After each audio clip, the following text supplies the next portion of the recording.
नमस्कार साथियों, आप सभी का हमारे चैनल सॉल्यूशन स्टडी पॉइंट में स्वागत है। आज का topic Madhya Pradesh assistant professor परीक्षा, मध्य प्रदेश माध्यमिक शिक्षक चयन परीक्षा, मध्य प्रदेश उच्च माध्यमिक शिक्षक चयन परीक्षा नेट किट एवं हिंदी साहित्य विषय से तैयारी करने वाले साथियों के लिए बहुत महत्वपूर्ण है।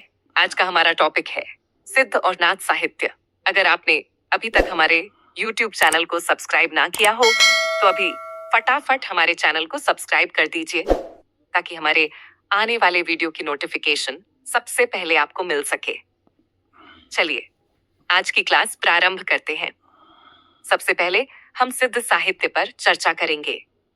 12वीं, 13वीं एवं 14वीं शताब्दी में पूर्वी भारत में बौद्ध धर्म में वज्रयान शाखा के अनुयायियों के द्वारा धर्म के सिद्धांतों का प्रचार प्रसार करने के लिए जो साहित्य लोक भाषा, जन भाषा, देश भाषा, हिंदी भाषा में लिखा गया उसे ही सिद्ध साहित्य कहा जाता है।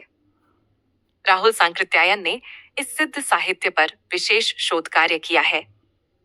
राहुल सांकृत्यायन के अनुसार सिद्धों की कुल संख्या 84 मानी गई है। ये सभी सिद्धहा ने अपने नाम के अंत में आदर सूचक पा शब्द का प्रयोग करते हैं।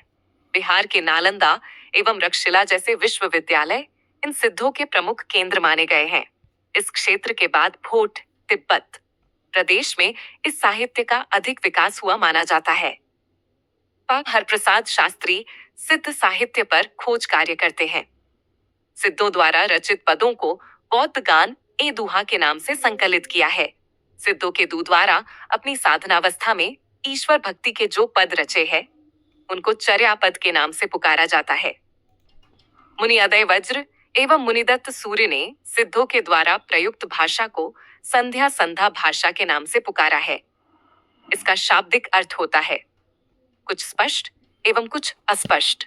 आचार्य हजारी प्रसाद द्विवेदी ने सिद्ध साहित्य की प्रशंसा करते हुए लिखा है, जो जनता तत्कालीन नरेंशों की स्वेच्छाचारिता पराजय एवं पतन से त्रस्त होकर निराशावाद के गर्त में इपती जा रही थी, उस समय सिद्धों की वाणी ने उनके लिए संजीवनी बूटी का कार्य किया था।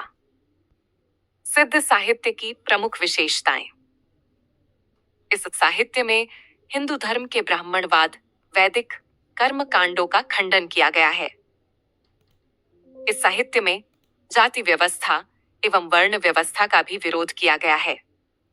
इस साहित्य में शिव एवं शक्ति की युगल की उपासना की गई है। इस साहित्य में तंत्र साधना पद्धति पर अधिक बल दिया गया।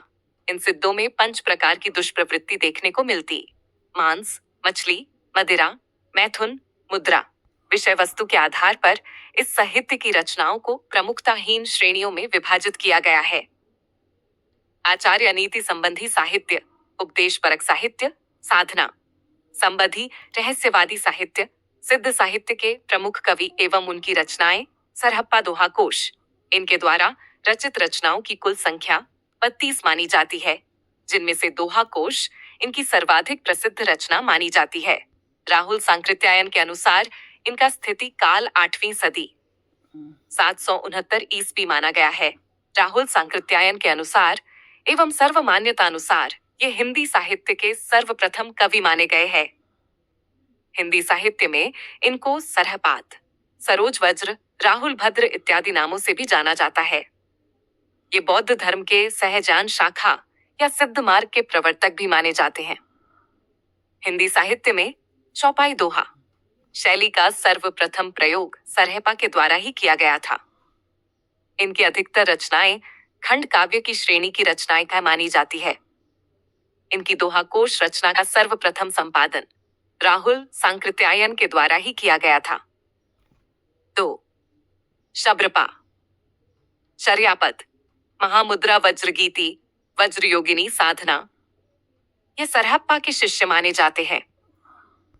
इनकी रचनाओं में सांसारिक मोह माया का विरोध किया गया तथा सहज जीवन यापन शैली पर अधिक बल दिया गया है। 3. लुईपा, लुईपाद गीतिका ये शब्रपा के शिष्य माने जाते हैं। डॉक्टर नगेंद्र के अनुसार ये 84 सिद्धों में सर्वश्रेष्ठ सिद्ध विद्वान माने गए हैं। 4. डोभिपा, डोम्बिपा, डोम्बिंगीतिका, योगचर्या, अक्षर द्विकोपदेश। अब सिद्ध साहित्य के अन्य कवि और उनकी रचनाओं को जानेंगे। कण्हपा। इनकी प्रमुख रचनाएं कण्हपाद गीतिका, चर्याचर्य विनिश्चय है। यूसुफपा। इनकी प्रमुख रचना बोधिचर्यावतार है। कंबलपा। इनकी प्रमुख रचना असबंध सर्ग दृष्टि है। कुक्कुरिपा। इनकी प्रमुख रचनाएं चर्यापद, योग भावनोपदेश है। आर्यदेवया। इनकी प्रमुख रचना कावेरी गीतिका है। केवणपा। इनकी प्रमुख रचना चर्या गीतिका है। अब हम नाथ साहित्य के बारे में जानेंगे। 12वीं से 14वीं शताब्दी के मध्य ही भगवान शिव को मानने वाले अनुयायियों नाथों के द्वारा अपने शैव मत का प्रचार प्रसार करने के लिए जो साहित्य हिंदी भाषा, जन भाषा, देश भाषा, लोक भाषा में लिखा गया उसे ही नाथ साहित्य कहा जाता है। राहुल सांकृतायन के अनुसार सिद्ध संप्रदाय का विकसित रूप ही नथ मत के नाम से प्रसिद्ध हुआ है एवं नाथ मत का विकसित रूप संत मत के नाम से प्रसिद्ध हुआ है।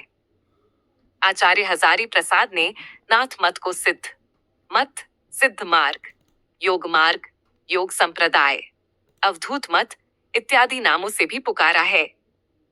नाथ संप्रदाय के अंतर्गत प्रमुखतः 9 नाथ प्रसिद्ध माने जाते हैं, जिनका सही क्रम निम्नानुसार स्वीकार किया जाग है।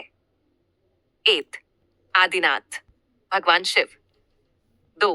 मत्स्येंद्रनाथ, मच्छिंद्रनाथ। 3. गौरखनाथ। 4. चरपटनाथ। 5वीं गाहिणीनाथ, ज्वालेंद्रनाथ। 7. चौरंगीनाथ, भर्तृहरिनाथ। 9. गोपीचंदनाथ। नाथ साहित्य की प्रमुख विशेषताएं। इस साहित्य में नारी निंदा का सर्वाधिक उल्लेख मिलता है। साहित्य में गुरु एवं ज्ञान निष्ठा को अत्यधिक महत्व दिया है। इस साहित्य में सांसारिक भोग विलासों एवं मनोविकारों की निंदा की गई है। इस साहित्य में गृहस्थ धर्म के प्रति भी अनासक्ति का भाव देखने को मिलता है।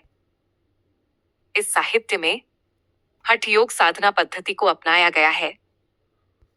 हठ योग किसी भी व्यक्ति के द्वारा मन, प्राण, शुक्र, वक, कुंडलिनी इन 5 तत्वों पर नियंत्रण कर लेना ही हठ योग कहलाता है। हठ योग को वज्र योग, जप योग, कुंडली योग इत्यादि नामों से भी पुकारा जाता है।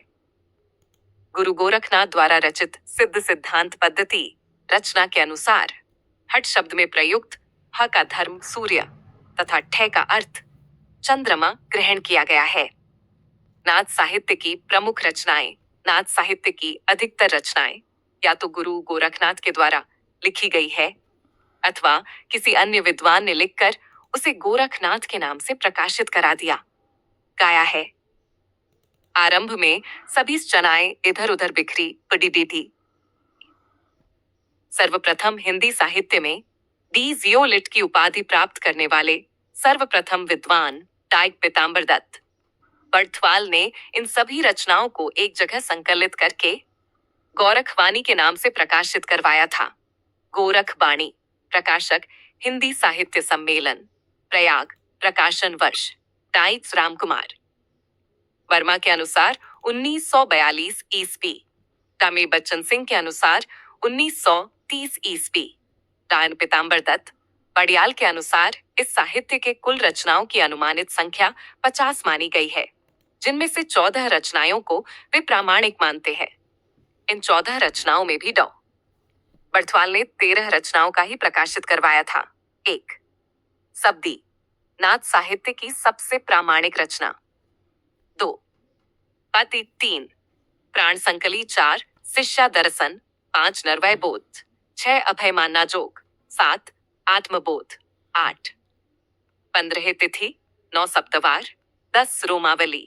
11 मच्छिंद्र गोरख संवाद। 12 ज्ञान तिलक। 13 पंचमात्रा। 14 ज्ञान चौतीसा। अप्रकाशित रचना मच्छिंद्र गोरख। संवाद प्रश्नोत्तर शैली में रचित संवाद माना जाता है। इसमें गुरु गोरखनाथ द्वारा कुछ प्रश्न किए जाते हैं तथा गुरु मत्स्येंद्रनाथ के द्वारा उन प्रश्नों का उत्तर दिया गया है। इस रचना को मच्छिंद्र गोरख बोध के नाम से भी जाना जाता है। उपर्युक्त 14 रचनाओं के अलावा भी निम्नलिखित अन्य रचनाएं भी गुरु गोरखनाथ द्वारा रचित मानी गई हैं।